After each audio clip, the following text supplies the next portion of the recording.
Hello and welcome the class accountancy. आज हम 11th class का फर्स्ट चैप्टर स्टार्ट करेंगे, introduction to accountancy.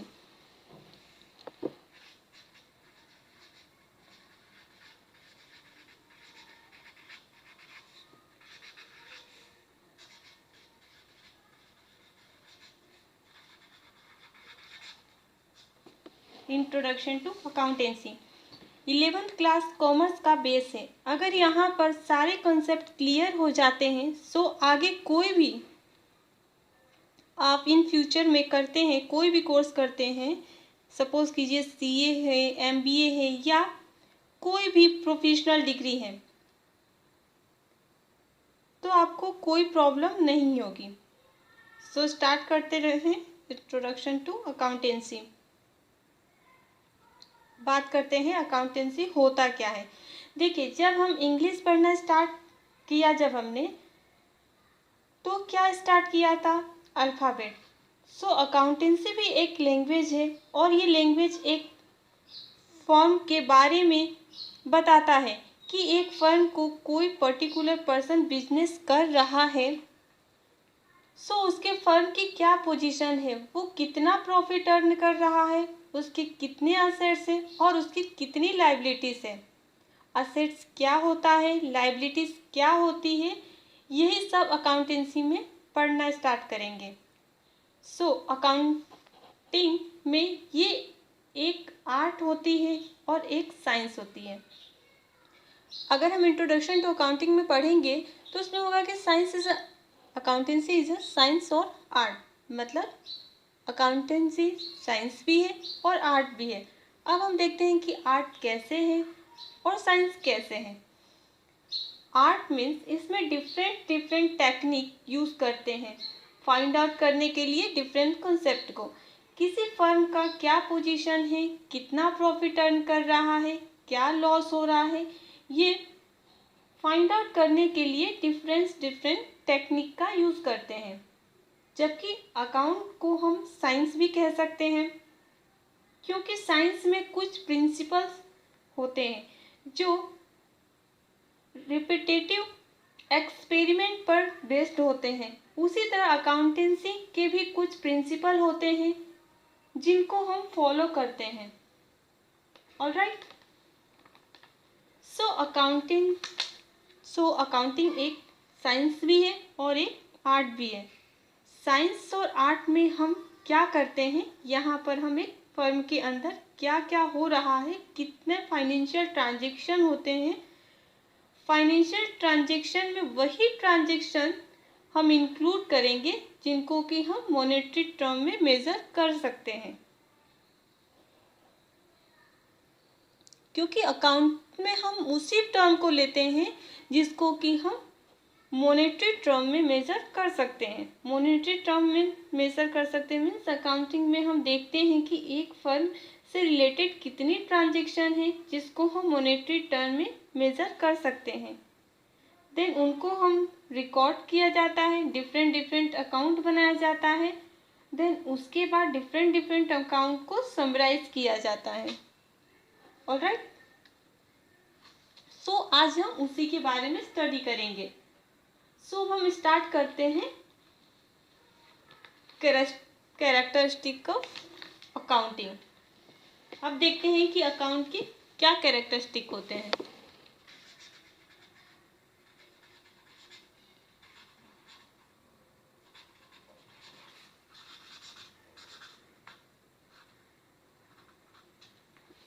Characteristic of account. अब account का पहला कैरेक्टरिस्टिक क्या है? Identify the transaction.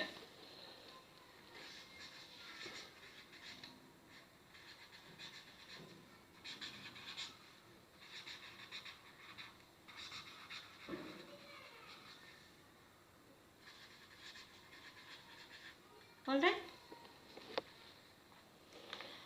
सबसे पहले हम आइडेंटिफाई करते हैं कि कौन कौन से ट्रांजैक्शन ऐसे हैं जिनको हम मॉनेटरी टर्म में मेजर कर सकते हैं। जैसे कि पहले मैंने आपको बताया था कि अकाउंटिंग में हम वही ट्रांजैक्शन की एंट्री करते हैं जिसको कि मॉनेटरी टर्म में हम मेजर कर सकते हैं। राइट। सेकेंड कैरेक्टरिस्टिक वैल्यू को फाइंड करना होता है। सो नेक्स्ट थिंग क्या होता है?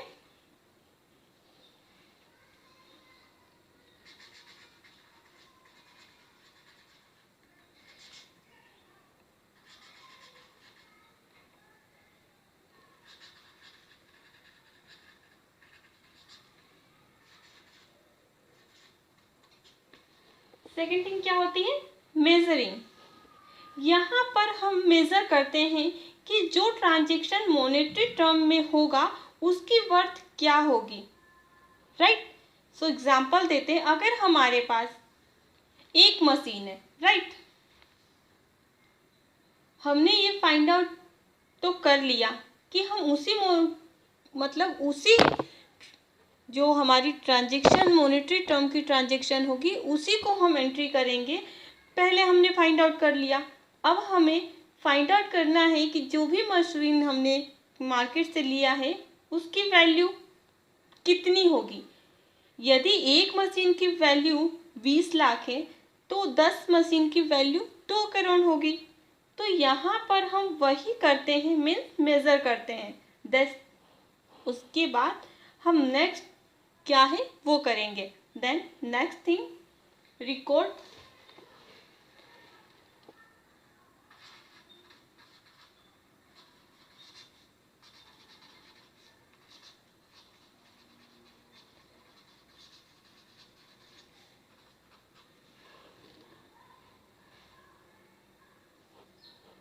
देन नेक्स्ट कैरेक्टरिस्टिक क्या है अपना? रिकॉर्ड। कि एक बार हम उनको आइडेंटिफाई कर लिया, मेज़र कर लिया, देन उनको बुक्स में रिकॉर्ड करते हैं। डिफरेंट अकाउंट बनाते हैं और उसमें ट्रांजेक्शन को रिकॉर्ड करते हैं। पहले हमने क्या किया? आइडेंटिफाई किया, राइट। देन उसके बाद हमने मेज़र किया, उसके बाद हम उसको आइडेंटिफाई करते हैं, देन उसको डिफरेंट अकाउंट में ट्रांजेक्शन को रिकॉर्ड करते हैं। सो रिकॉर्ड करने के बाद नेक्स्ट स्टेप इज क्लासीफाई।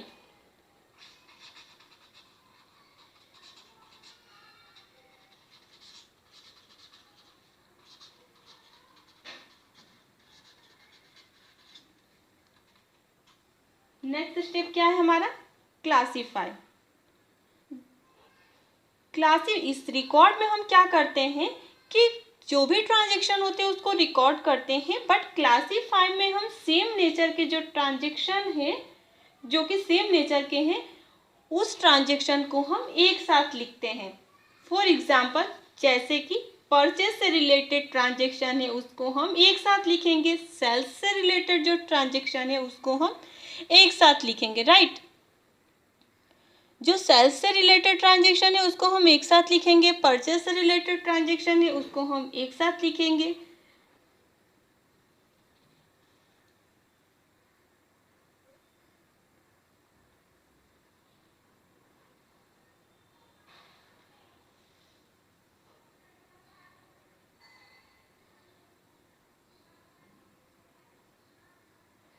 जैसे कि हम रिकॉर्ड में क्या होता है कि हमारा जो डेली बेसिस पे होता है, जितने भी हमारे पास आते हैं ट्रांजेक्शन, हम उसको एंट्री करते रहते हैं। और क्लासीफाई में हम क्या करते हैं कि डिफरेंट जैसे कि परचेज की एंट्री परचेज में करेंगे, सेल्स की सेल्स में करेंगे, सेल्स रिटर्न की सेल्स रिटर्न में। उसी तरह हम डिफरेंट पर्सन को परचेज करते हैं, राइट। परचेज करते हैं डिफरेंट पर्सन से, उसके बाद हम उसकी एंट्री को एक साथ लिखते हैं। उसी तरह हम डिफरेंट पर्सन को प्रोडक्ट सेल भी करते हैं और उनकी एंट्री हम एक साथ अकाउंट में करते हैं। रिकॉर्ड और क्लासीफाई में ये डिफरेंस होता है कि रिकॉर्ड में हम सिर्फ रिकॉर्ड करते हैं, जैसे जैसे डे टू डे एक्टिविटी होती जाती है हम उनको रिकॉर्ड करते हैं। लेकिन जब एक तरह की ट्रांजेक्शन की एक हेड के अंदर आती है तो हम उसको क्लासीफाई करते हैं, right. Then next step is summarising.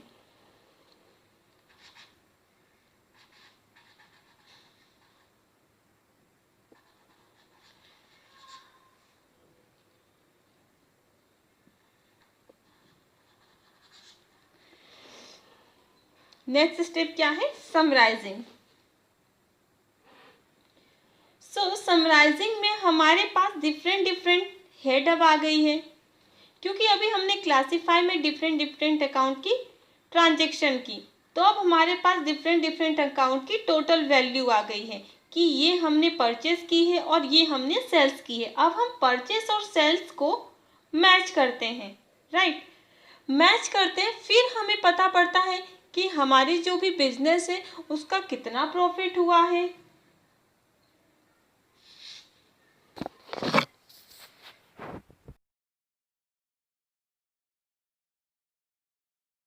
ने क्लासिफाई कर लिया। अब समराइजिंग में हमारे पास डिफरेंट ट्रांजेक्शन की हेड आ गई है, क्योंकि अभी हमने क्लासिफाई में डिफरेंट अकाउंट की ट्रांजेक्शन की। तो अब हमारे पास डिफरेंट अकाउंट की टोटल वैल्यू आ गई है कि ये हमने परचेस की है और ये हमने सेल्स की है। अब हम परचेस और सेल्स को मैच करते हैं, राइट? परचेस और सेल्स को जब हम मैच करते तो हमारे पास एक वैल्यू आती कि हमें कितना प्रॉफिट हुआ है एंड कितना लॉस हुआ है। तो समराइजिंग में हम क्या करते हैं कि प्रॉफिट एंड लॉस को कैलकुलेट करते हैं, ओके? जिसमें हम 3 अकाउंट बनाते हैं। जब हम समराइजिंग करते हैं तो प्रॉफिट एंड लॉस को कैलकुलेट करते हैं। प्रॉफिट एंड लॉस को क्या करते हैं?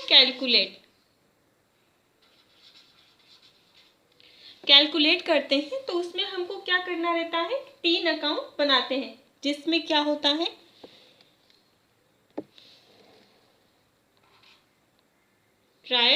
ट्रायल का बनाते हैं हम trading and profit and loss account,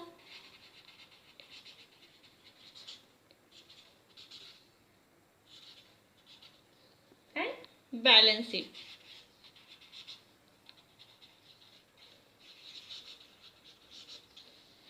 कितनी अकाउंटिंग हम बनाते हैं? हम ट्रायल बनाते हैं, trading and profit and loss बनाते हैं, ओके? देन उसके बाद हम काय की बनाते हैं? बैलेंस शीट बनाते हैं। देन उसके बाद क्या होता है? तो इसमें हमने प्रॉफिट एंड लॉस के सिचुएशन का पता चलता है। जब हम बना लेते हैं profit and loss, trial and balance sheet बना लेते हैं, तो किसी भी फर्म की हमें सिचुएशन का पता चल जाता है कि बिजनेस हमारा प्रॉफिट अर्न कर रहा है या फिर लॉस अर्न कर रहा है, ओके? देन उसके बाद हमारा नेक्स्ट स्टेप क्या आता है? हमारा एनालाइजिंग।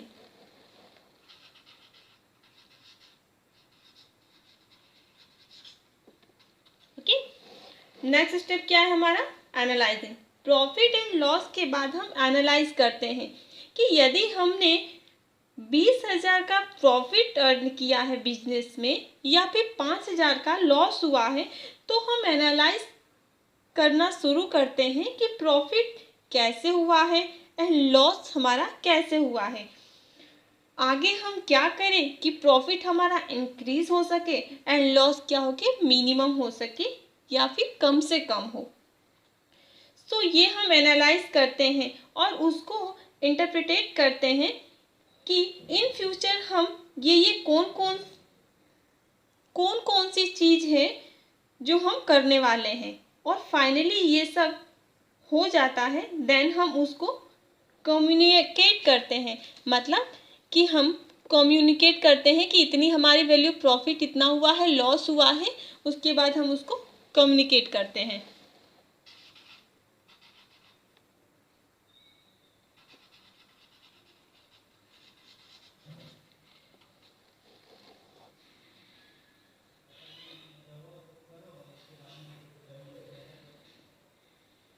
कम्युनिकेट मीन्स अकाउंटिंग के जितने भी यूज़र हैं उसको हम कम्युनिकेट करते हैं कि हमारे फर्म ने इतना प्रॉफिट अर्न किया है या इतना लॉस किया है।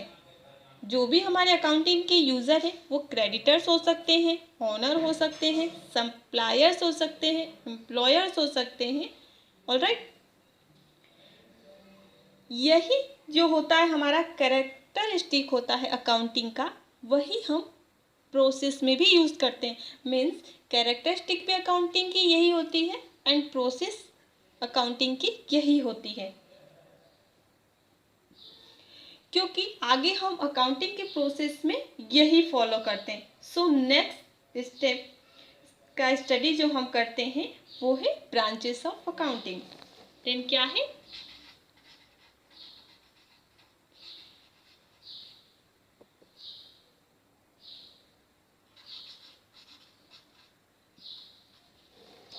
क्या है next, branches of accounting. Branches accounting के कितने ब्रांच होते हैं? मिनिमम अकाउंटिंग के 3 ब्रांच होते हैं। फर्स्ट क्या होता है, फाइनेंशियल।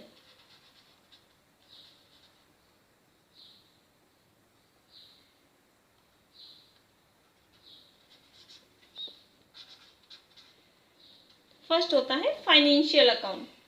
ओके, फाइनेंशियल अकाउंट जितनी भी जनरल अकाउंट होती है वो हमारी क्या होती है, फाइनेंशियल अकाउंट, जिसमें हम रिकॉर्ड की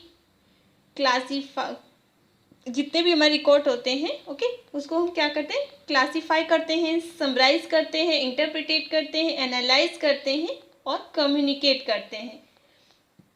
और उसके बाद हम क्या करते हैं, कम्युनिकेट में यूज़र को, जो भी हमारे हैं यूज़र्स अकाउंटिंग के, उसको क्या करते हैं, हम कम्युनिकेट करते हैं। ऑलराइट, तो जो अकाउंट की स्टडी हम करेंगे 11th क्लास में और 12th क्लास में, वो क्या कौन सी अकाउंट होगी, हमारी फाइनेंशियल अकाउंट। ऑलराइट, जब 12th के बाद हम ग्रेजुएट करते हैं तो हम 2 अकाउंट की स्टडी करते हैं। कौन सी होती है, फर्स्ट होती है cost accounting and then next हमारी क्या होती है, मैनेजमेंट।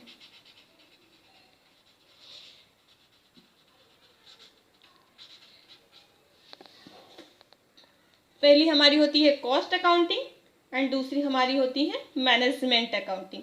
ओके,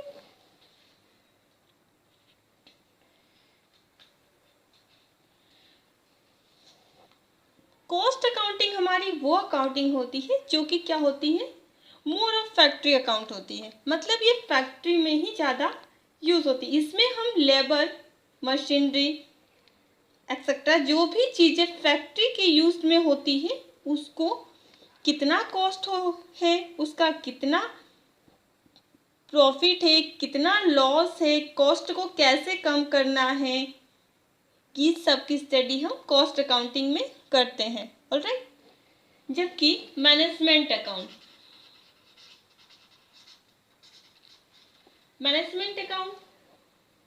नाम से भी आपको लग रहा होगा कि मैनेजमेंट अकाउंट वो है जो कि मैनेजमेंट इसको यूज करता है। राइट, मैनेजमेंट अकाउंट में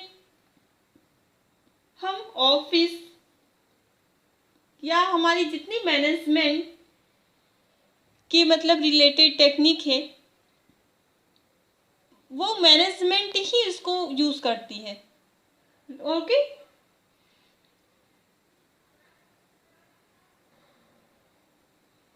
इसमें मैनेजमेंट वो टेक्निक का यूज करती है कि हम उसको कैसे यूज करके प्रॉफिट को मैक्सिमाइज करें या इंक्रीज करें एंड लॉस को कैसे मिनिमाइज करें, उसकी स्टडी करने के लिए मैनेजमेंट अकाउंट की स्टडी करते हैं। सो अब नेक्स्ट जो आता है वो है बुक कीपिंग एंड अकाउंटिंग।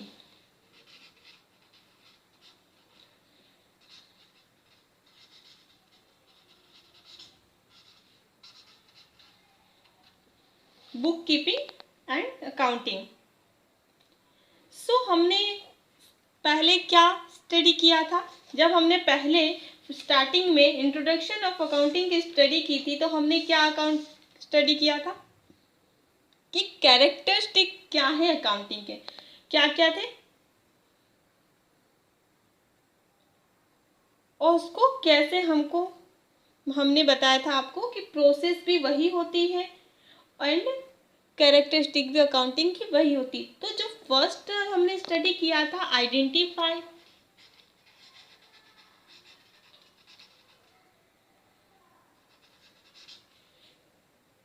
जो फर्स्ट थ्री थे, identify, measure and record, alright. ये हमारी जो तीन है वो आती है बुक कीपिंग में।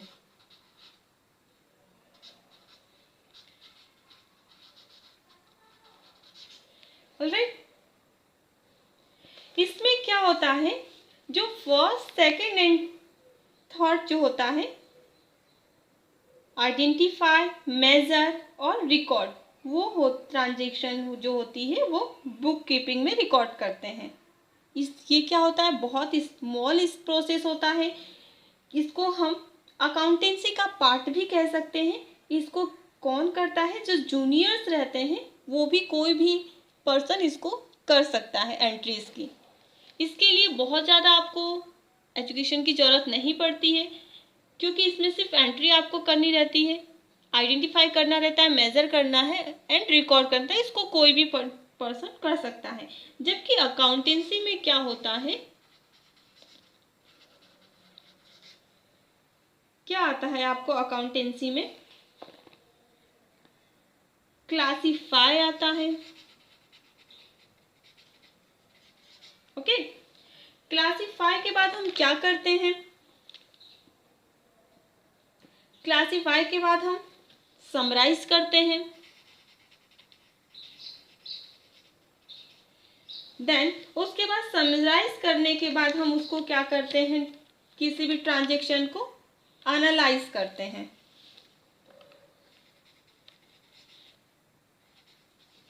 ओके, तो अकाउंटेंसी में क्या करते हैं हम, summarise, analyse, classify and communicate. Okay,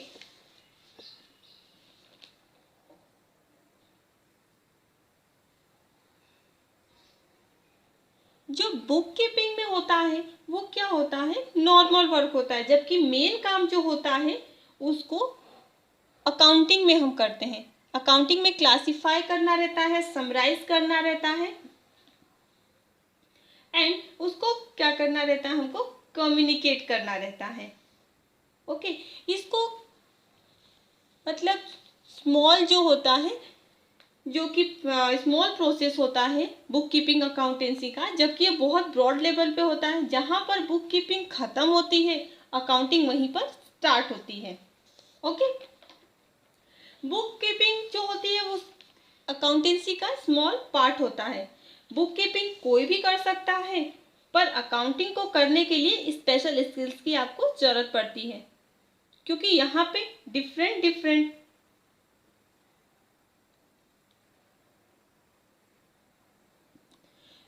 जबकि क्या होता है कि आपको बुक कीपिंग में किसी भी स्किल्स की या कोई भी ऐसी स्पेशल स्किल की ज़रूरत नहीं पड़ती है। यही डिफरेंस आपको मेन होता है बुक कीपिंग एंड अकाउंटेंसी में।